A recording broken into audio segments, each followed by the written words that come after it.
एक कच्चे आलू से अफ्तारी में ये चटखारेदार रेसिपी बनाएं।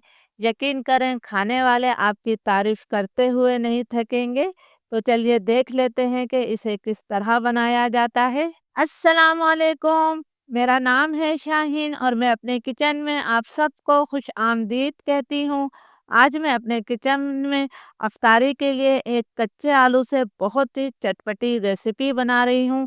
यकीन करें बहुत ही मज़े की ये बनती है। इसके लिए मैंने एक दरमियाने साइज़ का आलू लिया है और इसे मैंने छिलका उतार कर पानी में रखा हुआ था। अब हम इसे जो है कद्दूकश कर रहे हैं। आलू को मैं पानी में ही कद्दूकश कर रही हूँ ताकि आलू हमारा काला ना पड़े। तो मैं पूरे आलू को कद्दूकश कर लेती हूँ। आलू को मैंने कद्दूकश कर लिया है। अब हम आलू को थोड़ा सा मसलेंगे क्योंकि आलू में काफ़ी ज़्यादा स्टार्च होता है। आलू के इस पानी को मैं फेंक दूंगी।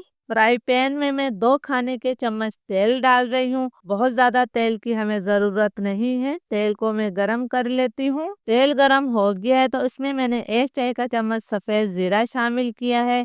ज़ीरे को हमने हल्का सा फ्राई कर लेना है। ज़ीरा हमारा फ्राई हो गया है तो अब मैं इसके अंदर कुछ और चीज़ें शामिल करूंगी। मैं इसके अंदर 2 हरी मिर्चों को बारीक काट कर डाल रही हूँ। 2 खाने के चम्मच के बराबर मैंने बिल्कुल बारीक कटी हुई प्याज ली है और एक छोटी सी गाजर को मैंने बिल्कुल बारीक कद्दूकश कर लिया है। अगर आपके पास गाजर हो तो आप डाल सकते हैं, बगैर गाजर के भी इसे बना सकते हैं। अब मैं 1.5-2 मिनट तक सब्जियों को फ्राई कर लेती हूँ ताकि ये नरम हो जाए। सब्जियों को मैंने 1.5-2 मिनट तक पका लिया है। गाजर और प्याज हमारी थोड़ी नरम हो गई है। आलू को मैंने बहुत अच्छी तरह से धोने के बाद इसका तमाम पानी निकाल दिया है। अब हमने आलू शामिल कर दिया है। आलू डालकर भी मैं इसे 2 से 3 मिनट तक पकाऊंगी ताकि आलू में अगर थोड़ा बहुत को पानी हो तो वो पानी मुकम्मल तौर पर खुश्क हो जाए और इस तरह हमारा आलू भी थोड़ा नरम हो जाएगा। तो मैं 2-3 मिनट तक पका लूँ फिर आपको दिखाती हूँ। आलू को मैंने 2.5-3 मिनट तक पका लिया है। आलू हमारे नरम हो गए हैं। अब मैं इसके अंदर 1 कप नाप कर पानी शामिल कर रही हूँ। पानी आपने किसी कप या कटोरी से नाप कर ही डालना है।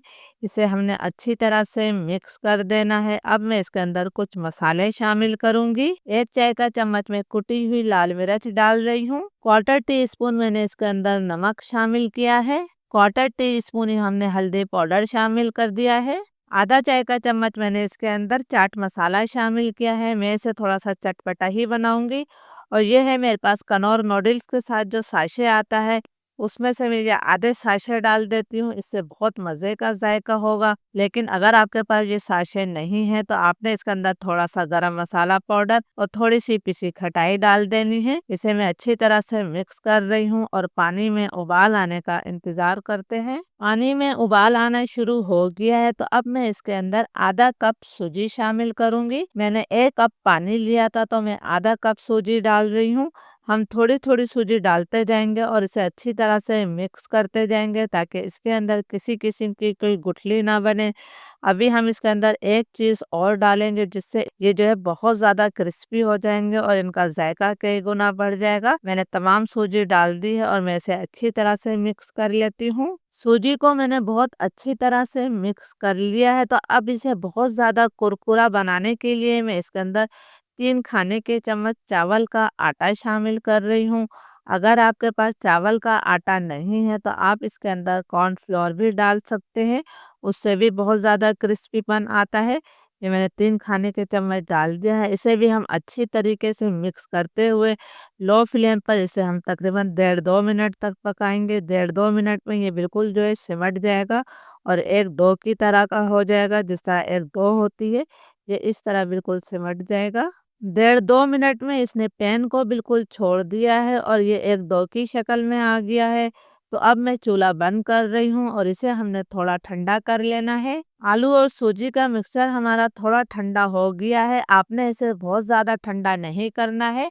हाथ में मैंने थोड़ा सा तेल लगाया है और तेल लगा के हमने इसे अच्छी तरह से मसल लेना है ताकि ये बिल्कुल आटे की तरह चिकना हो जाए। आपने फ्राई पैन में ही इसे मसल लेना है, ज़्यादा बर्तन गंदे करने की ज़रूरत नहीं है। डो को मैंने 1 मिनट तक मसल कर अच्छी तरह से चिकना कर लिया है। अब मैं इसमें से एक थोड़ा बड़ा पोर्शन तोड़ रही हूँ। ये हमने इतना बड़ा पोर्शन इसमें से निकाल लिया है। इसे मैं पहले हाथों से दबा रही हूँ। अब मैं हाथ पर थोड़ा सा तेल लगा लेती हूँ और इसे जो है हमने थोड़ा लंबा शेप बना लेना है। तो मैं पहले थोड़ा सा दोनों हाथों की मदद से कर रही हूँ।